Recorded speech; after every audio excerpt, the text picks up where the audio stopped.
राजनीति में एजेंडा बड़ा ही महत्व रखता है। राजनीति में कब कौन सत्ता से दूर हो जाए ये कोई नहीं जानता। राजनीति में कब कौन नया पैतरा लेकर आ जाए ये किसी को नहीं पता। बात की जाए तो पिछले 5-6 वर्ष से मुकेश सहनी जिस निषाद और मल्लाह की बात कर रहे थे, अचानक वो मुकेश सहनी अब अति पिछड़ों की बात करने लगे हैं। शनिवार को जब मुकेश सहनी पटना से उत्तर प्रदेश के चुनाव प्रचार के लिए निकल रहे थे तो मीडिया के सामने उनका एक बयान आया। उनकी रणनीति का ये बयान संकेत दे गया। मुकेश सहनी ने कहा कि वे अति पिछड़ों का आरक्षण बढ़ाने की मांग कर रहे हैं तो कुछ पार्टियों के नेता में बेचैनी बढ़ गई है। वे समय आने पर इसका खुलासा करेंगे। मुकेश सहनी के इस एक लाइन में भविष्य की पूरी जो रणनीति है वो छिपी हुई है। हम आपको वो रणनीति विस्तार से समझाते हैं। मुकेश सहनी की रणनीति समझाने के लिए सबसे पहले हम आपको पड़ोसी राज्य उत्तर प्रदेश में हो रहे विधानसभा चुनाव की तस्वीर दिखाते हैं। बिहार में बीजेपी की मेहरबानी से मंत्री बने मुकेश सहनी ने 2 दिन पहले यूपी में प्रेस कॉन्फ्रेंस कर मल्लाह जाति के लोगों से बीजेपी को हर हाल में हराने की अपील कर दी। मुकेश सहनी ने कहा, हम अपने समर्थकों से अपील कर रहे हैं कि वे उसी पार्टी को वोट दें जो बीजेपी को हराए। अगर समाजवादी पार्टी बीजेपी को हरा रही है तो निषाद तबके के वोटर उसे ही वोट दे। मुकेश सहनी ने कहा कि उत्तर प्रदेश विधानसभा चुनाव में भाजपा को सत्ता से बेदखल करना ही उनका प्रमुख लक्ष्य है। गौरतलब है कि यूपी विधानसभा चुनाव से पहले मुकेश सहनी ने 165 सीट पर चुनाव लड़ने का ऐलान किया था। उनका दावा था कि यूपी में अगली सरकार वही बनाएंगे जिसे वे सपोर्ट करेंगे। मुकेश सहनी ने बीजेपी से तालमेल के लिए जी जान लगा दिया था, लेकिन भाजपा बात करने तक को तैयार नहीं हुई।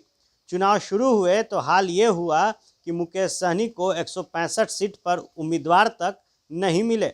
सहनी की पार्टी ने 102 सीटों पर उम्मीदवार घोषित किए, लेकिन सिर्फ 55 सीट पर ही उनके उम्मीदवार लड़ रहे हैं। मुकेश सहनी कह रहे हैं कि बीजेपी और चुनाव आयोग ने बहुत सारी सीट पर उनके उम्मीदवार का नामांकन रद्द कर दिया। मुकेश सहनी उत्तर प्रदेश के चुनाव में जो कर रहे हैं उससे बीजेपी में भारी बौखलाहट है।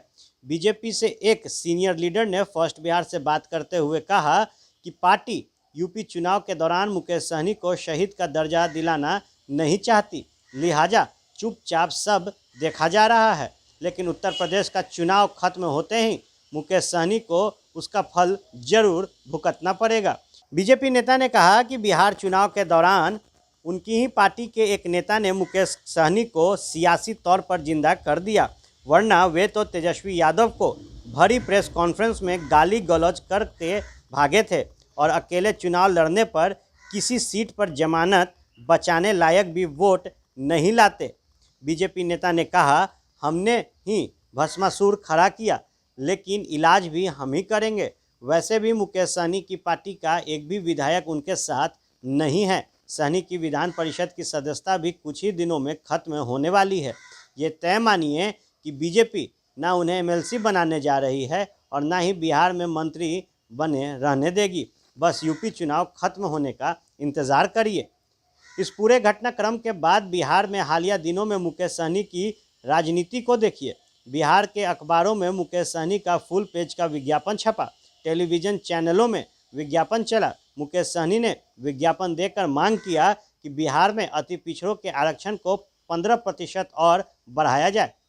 अति पिछड़ों के लिए 33% आरक्षण का प्रावधान किया जाए। मुकेश सहनी ने विज्ञापन देकर लोगों को ये भी बताया कि नीतीश कुमार ने अति पिछड़े जाति की सूची में कई नई जातियों को शामिल कर दिया, जिससे जो इस मूल रूप से अति पिछड़े थे उन्हें न बराबर में नौकरी मिल रही है और न आरक्षण का सारा लाभ उन्हें मिल पा रहा है।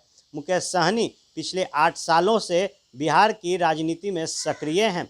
8 सालों में उन्होंने सिर्फ निषाद यानी मल्लाह की बात की, लेकिन अचानक से जगे अति पिछड़ा प्रेम का कारण क्या है? सियासी जानकार इसके मायने समझाते हैं।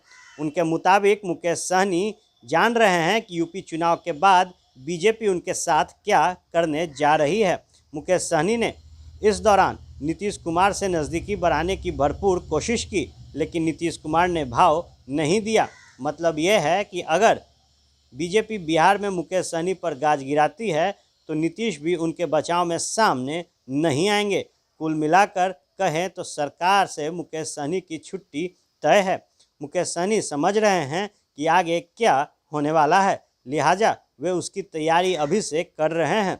पटना में आज मीडिया से बात करते हुए उन्होंने कहा कि वे अति पिछड़ों का मुद्दा उठा रहे हैं तो कुछ पार्टियों में बेचैनी है।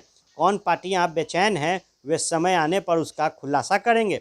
मुकेश सहनी ये चाहते हैं कि जब बिहार में मंत्रिमंडल से उन्हें बाहर किया जाए तो वे लोगों को ये बताएं कि अति पिछड़ों की हक की बात उठाने के कारण ही उन्हें कुर्सी गंवानी पड़ी। वे कुर्सी को लात मारकर अति पिछड़ों के हक की लड़ाई लड़ रहे हैं। सहनी की ये रणनीति कितनी कामयाब होगी ये फिलहाल नहीं कहा जा सकता, लेकिन इतना तो तय है कि बिहार में सत्ता से उनका बेदखल होना तय है। 10 मार्च का इंतज़ार कीजिए। इस दिन यूपी का रिजल्ट आने वाला है और उसके तुरंत बाद मुकेश सहनी का एमएलसी का कार्यकाल समाप्त हो जाएगा।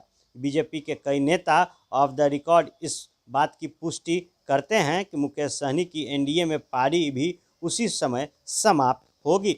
देखने वाली बात होगी कि जिस मजबूत एनडीए का दावा सूबे के मुख्यमंत्री नीतीश कुमार, भारतीय जनता पार्टी, खुद मुकेश सहनी और हिंदुस्तानी अवाम मोर्चा करता है, वो जिस तेवर के साथ मुकेश सहनी ने भारतीय जनता पार्टी के खिलाफ उत्तर प्रदेश में मोर्चा खोला, तो जो सियासी पेच इस वक्त मुकेश सहनी बिहार के सियासत में लगाना चाहते हैं वो कितना कामयाब होता है, या फिर जो भारतीय जनता पार्टी के कई नेताओं ने फर्स्ट बिहार झारखंड से बात करते हुए कहा कि 10 मार्च के बाद बड़ा फेरबदल और जो भविष्य है मुकेश सहनी का वो संकट में रहेगा, वो होता है। ये देखना दिलचस्प होगा।